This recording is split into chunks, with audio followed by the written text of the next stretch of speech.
My concern is about the Eastwood Chinatown. From your view, how do you think about this project? Well, I think the project is really a really exciting opportunity for the whole of the Ryde area. We've got a really big and diverse community, and obviously a very strong and influential Chinese community in Ryde, and we want to recognise that and support that. So I'm very supportive of the project. I think it helps shine a light on the good aspects of our wonderful multicultural community, and I think it will create really important economic opportunities too. So businesses and people coming into Eastwood to experience the culture, to experience what Eastwood Chinatown is all about. And I know it's only in its early days, but I think that the future will be quite bright, and I know there's a good team behind it. Yeah, okay, thank you.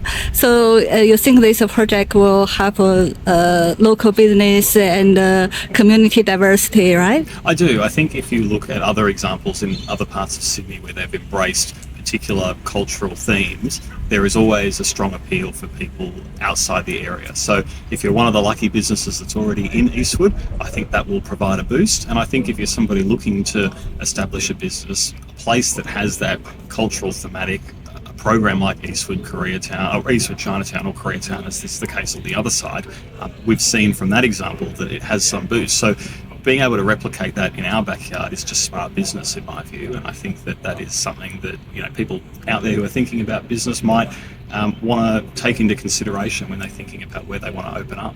Okay, thank you. So what do you think about the challenge of this project?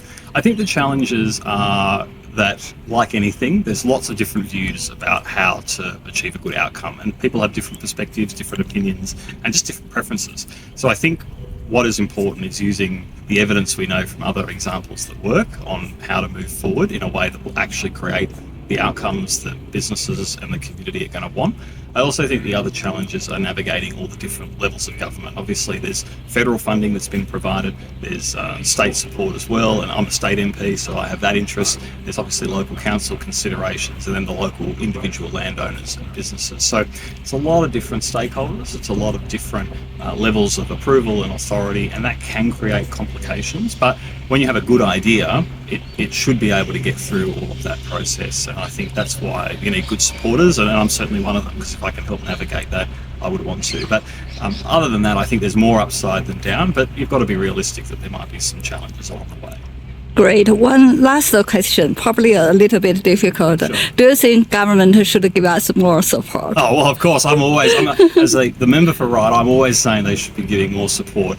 And I think, but I've got to say, the contribution is quite significant. It is unusual for any organisation to get that sort of money, the $2 million that was granted in the last federal election. And I think that's a testament to not just the people that are involved, but the idea as a whole. They wouldn't do that if it wasn't something that they thought would have some kind of benefit. So I think it's a really positive reflection. Of course you can do more, and I'd love to see more, especially because it's in my backyard, and that's what I always advocate for. But I think if you can demonstrate positive outcomes with what you've got, I think good things will follow, and that's what we should all be trying to aspire to, because if it works, we'll become a model for other areas, and that will help us continue to be at the top and a good example. Okay, thank you so much. Right.